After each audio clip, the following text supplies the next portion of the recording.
Bonsoir et nous nous retrouvons donc pour la paracha de Behar, d'après les enseignements de Manitou. Et là, il va se passer quelque chose de très intéressant parce que j'ai devant moi le livre Kimitzion, qui sont des cours de Manitou qu'il distribue en français à l'Institut Mayanot. C'était des feuilles dactylographiées qui ont été réunies dans un livre. Et Manitou, qui a une pensée très indépendante, qui a toujours des chidushim, qui a sa façon à lui de lire le Midrash et de commenter le texte. Dans ce commentaire de Behar, vous allez voir que c'est incroyable, il n'ajoute pas un mot de lui. Il ne fait que citer le Midrash sans ajouter parce que le Midrash étant tellement spécial dans ce cas-là, il n'y a, même pas besoin d'ajouter encore quelque chose, un enseignement à lui. Et en fait, Manitou ne fait que nous citer le Midrash et l'explication du Or HaChaim Akadosh, Rabbi Chaim Ben Attar, du Maroc au XVIIIe siècle. Alors la Torah commence que Dieu a parlé à Moshe et lui dit Ani Adonai Elohechem, asher hotzeti etchem meretz Mitzrayim latet lachem et eretz Canaan liot lachem l'Elohim. Je suis Dieu qui vous a sorti du pays d'Égypte pour vous donner la terre de Canaan pour être votre Dieu. Bon, alors ça veut dire quoi? Et donc Manitou nous ramène la Braïta que le Talmud ramène. Donc c'est même pas un midrash, c'est un midrash ramené par le Talmud. C'est encore Ça a encore plus de force que le midrash. Le Talmud, c'est la base qui fait référence. Et les Chachamim nous enseignent comment comprendre ce texte. Je suis Hachem qui vous a fait sortir d'Égypte pour vous donner le pays de Canaan pour être votre Dieu. L'Agmara dit, ça veut dire qu'on est obligé d'habiter en Eretz Israël, dans le pays de Canaan. Et alors, Hachem est notre Dieu. Donc, on en conclut que quelqu'un qui n'habite pas Eretz Israël, alors Hachem n'est pas son Dieu. Ça, c'est ce que dit le texte de la Gemara. Kol adar beretz Israël domé que mi shesh lo Eloah, de kol adar bechutz haaretz domé que mi she'en lo Eloah. Tous ceux qui habitent en Eretz Israël, c'est comme quelqu'un qui croit en Dieu, qui a un Dieu, et celui qui est en chutz laaretz, qui est dar. Il faudra qu'on explique après ce que veut dire le mot dar. Alors, on peut dire qu'il n'est pas en Eretz Israël. La Gemara demande, ça veut dire quoi? Alors, elle continue, elle dit, ça veut dire que celui qui est en chutz laaretz, c'est comme s'il est idolâtre. Il n'est pas soumis à Dieu, il est soumis aux idoles. Et le Talmud nous ramène un verset du roi David. Le roi David nous dit qu'il a été empêché, qu'il parle des ennemis qui l'ont empêché de s'adjoindre à l'héritage de Dieu. Et donc le Gemara demande, mais qui a dit à David d'aller servir d'autres dieux? Il dit, ben, c'est-à-dire que quelqu'un qui habite en Chutz Laaretz, et il est un idolâtre. Et comme David était chassé, il ne peut pas être en Israël à cause de la poursuite de Shaoul, ben, il se sent en situation d'idolâtrie. Alors, ça veut dire quoi? Manitou nous ramène que ce n'est pas un texte qui a été mis, qui a été dans la halakha. Il y a des textes du Talmud qui sont halakha. Ce texte n'est pas une halakha. On n'a pas fixé dans la halakha que quelqu'un juif qui est en Chutz Laaretz c'est un idolâtre. Mais il y a un problème avec cette Gemara qui associe un juif qui n'est pas en Eretz Israël avec quelqu'un qui sert d'autres dieux. C'est-à-dire quoi? Et le Manitou nous ramène que la Torah, cette paracha de Behar a commencé. Dieu a dit à Moïse au mont Sinaï. Mais à un instant, dit Rachid nous le ramène déjà. Toute la Torah était dite au mont Sinaï. Pourquoi juste dans la paracha de Behar, on doit nous dire que cette paracha a été donnée au mont Sinaï? Et, donc Manitou nous explique que c'est ça, c'est que cette paracha-là qui veut nous dire qu'on doit habiter en Eretz Israël, cette paracha qui nous donne les règles de la Shemitah, du Yovel, comment est le rapport du peuple d'Israël à sa terre, ça a été donné au Sinaï, parce que c'est ça la base de ce qu'est être le peuple d'Israël. Quand on n'est pas en Eretz Israël, qu'on n'a pas la Shemitah et pas le Yovel, alors on est en situation d'idolâtrie.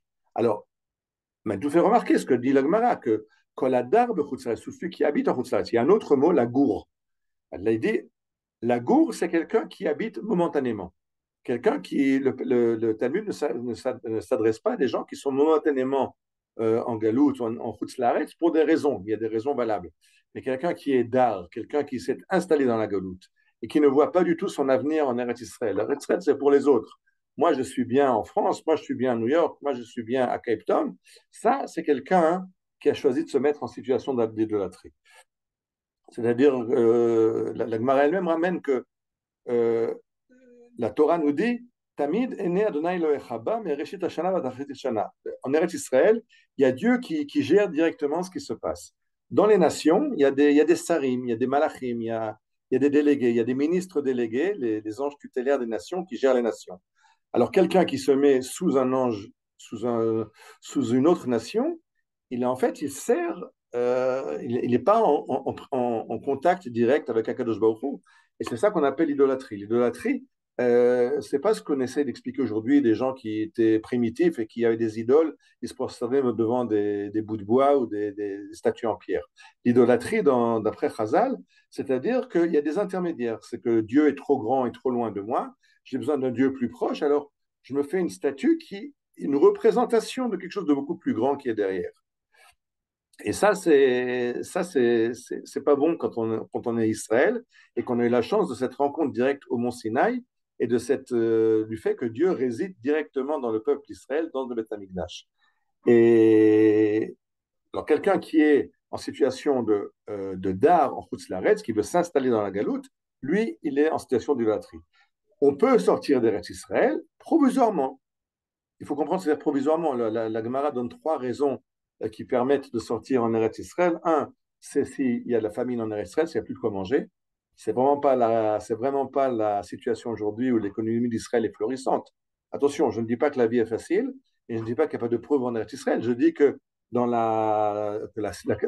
l'économie est florissante et qu'on peut vivre en Eretz Israël, mais on peut y vivre bien. La deuxième permission que donne le Talmud, c'est pour étudier la Torah. Si quelqu'un a besoin d'étudier la Torah et qu'il ne trouve pas où étudier en Eretz Israël, il a le droit de partir. C'est vrai, à l'époque du Talmud, les centres de Torah sont en Babylonie. Mais aujourd'hui, il est clair et net que la Torah est revenue en Eretz Israël et qu'on a toutes les yeshivot de tous les styles, de tous les genres. On peut trouver sa Torah en Eretz Israël. Et la dernière réponse que donne le Talmud, comme permission de sortir de la terre d'Israël, Lisa Isha, quelqu'un qui a besoin de chercher un shidour, qui a besoin de trouver, de se marier, mais qui ne trouve pas sa promise en Eretz Israël, a le droit de quitter Eretz Israël pour trouver sa promise. Ça, malheureusement, je pense que l'expérience nous montre que beaucoup de juifs qui ne sont pas en Eretz Israël, leur promise n'est souvent plus tellement juive. Et donc, aujourd'hui, on peut essayer de comprendre que c'est peut-être plus cette permission n'est plus à jour, puisqu'il y a un État d'Israël. La Shrina est revenue à Jérusalem.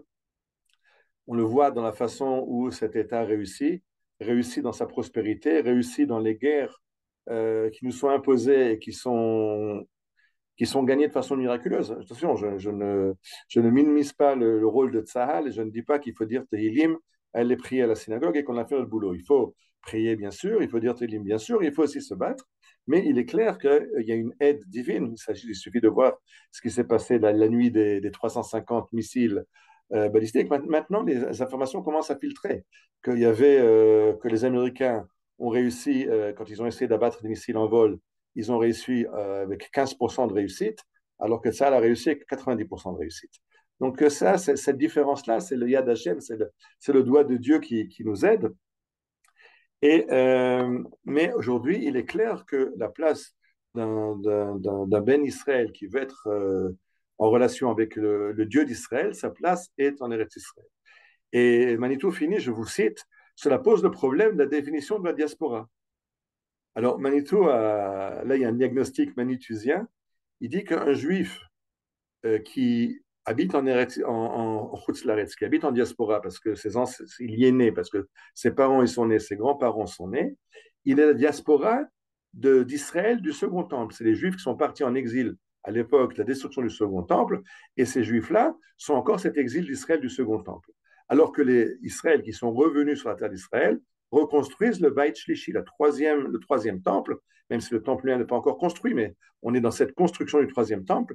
Et il dit, si on veut parler d'un juif d'Eretz Israël qui est en Chutz Laaretz, qui est des juifs en Eretz Israël et des juifs en Chutz Laaretz, alors c'est les Yordim, un juif qui habite en Eretz Israël et qui est parti en diaspora, qui est parti en galoute pour des raisons économique ou autre, alors lui, un Yored, c'est un juif qui est en diaspora. Mais un juif qui est en diaspora, parce qu'il continue la diaspora du Second Temple, il vit en fait à une autre époque que l'époque où vit le peuple d'Israël sur sa terre. Le peuple d'Israël sur sa terre vit maintenant la Géoula, le troisième État-Migdash. Les juifs de la Galoute vivent la Galoute, la diaspora du Second Temple. Et je termine avec la conclusion de Manitou. Cette question est dans l'état des choses renvoyée à la conscience individuelle de chacun et à sa sincérité. C'est-à-dire que chacun doit, dans sa sincérité, décider est-ce qu'il est en Hutzlaaretz parce que c'est une nécessité et donc ça rentre dans les critères que la halakha peut permettre, ou il est parce que c'est plus facile, parce qu'il s'y est habitué, parce qu'il ne voit pas sa place en Israël, et alors là, ça devient très grave, alors là, il est en situation d'idolâtrie. Et la conclusion, la dernière phrase de Manitou sur cette paracha, mais il est un secteur de la population juive de diaspora où l'interpellation de notre Braïta ne peut être entendue que de façon très inconfortable. Il s'agit de ceux des juifs qui cherchent dans la religion un alibi pour ne pas vivre à Sion. C'est-à-dire qu'un juif qui a des raisons de vivre en Routelaretz parce que il y a des problèmes qui le font vivre en Routelaretz, on peut comprendre, on peut ne pas comprendre, ça dépend chacun de sa sincérité. Mais il dit quelqu'un qui est un juif observant, qui étudie la Torah et qui sert de cette Torah pour expliquer pourquoi il n'a pas besoin de rentrer en Israël, celui-là est en flagrant délit d'idolâtrie d'après la paracha. Shabbat Shalom et Bezrat Hashem à la semaine prochaine.